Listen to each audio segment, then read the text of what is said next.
അസ്സലാമു അലൈക്കും. പുതിയൊരു വീഡിയോയിലേക്ക് സ്വാഗതം. ഞാൻ ഇന്നത്തെ വീഡിയോ ചെയ്യുന്നത് നമ്മുടെ നമസ്കാരത്തെ സംബന്ധിച്ചാണ്.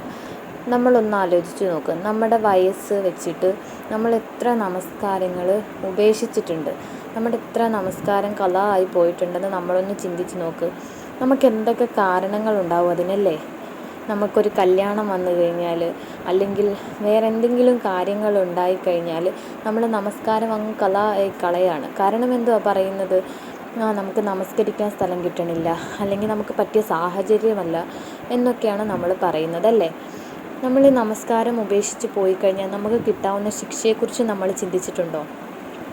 നമുക്ക് നമ്മുടെ ദുനിയാവിൽ വെച്ചും നമ്മുടെ ഖബറിൽ വെച്ചുമുള്ള ശിക്ഷയെക്കുറിച്ചാണ് ഇന്നത്തെ വീഡിയോയിലൂടെ നിങ്ങൾക്ക് പറഞ്ഞു തരാൻ പോകുന്നത്. നമ്മുടെ ദുനിയാവിൽ വെച്ചുള്ള ശിക്ഷകളിൽ ആയുസ്സിൽ നിന്നും ബറക്കത്ത് എടുത്ത് കളയും. നമുക്കുള്ള ആയുസ്സിൽ നിന്നും നമ്മുടെ ബറക്കത്ത് എടുത്ത് കളയും. നമ്മുടെ മുഖത്ത് നിന്നും സജ്ജനങ്ങളുടെ അടയാളം നീങ്ങിപ്പോകും. പ്രവർത്തനങ്ങൾക്കൊന്നും പ്രതിഫലം കിട്ടില്ല. നമ്മൾ എന്തൊക്കെ പ്രവർത്തനങ്ങൾ ചെയ്താലും അതിന് പടച്ചവൻ്റെ അടുത്തുനിന്ന് നമുക്ക് പ്രതിഫലം കിട്ടില്ല. പ്രാർത്ഥന ആകാശത്തേക്ക് ഉയർത്തപ്പെടില്ല. നമ്മളിനി എത്ര സങ്കടപ്പെട്ടുകൊണ്ട് നമ്മൾ പ്രാർത്ഥിച്ചു കഴിഞ്ഞാലും നമ്മുടെ ദുആയ്ക്ക് ഉത്തരം കിട്ടില്ല. ദുനിയാവിൽ സകല സൃഷ്ടികളും നമ്മളെ വെറുക്കും. ചിലരെ നമുക്ക് കാണാമല്ലേ, എല്ലാവർക്കും വെറുപ്പ് തോന്നുന്ന ചിലർ അല്ലേ?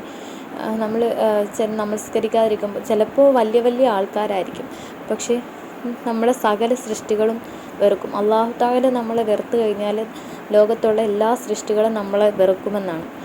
സ്വാലിഹീങ്ങളുടെ പ്രാർത്ഥനകളിൽ നമ്മൾ ഉൾപ്പെടുകയില്ല.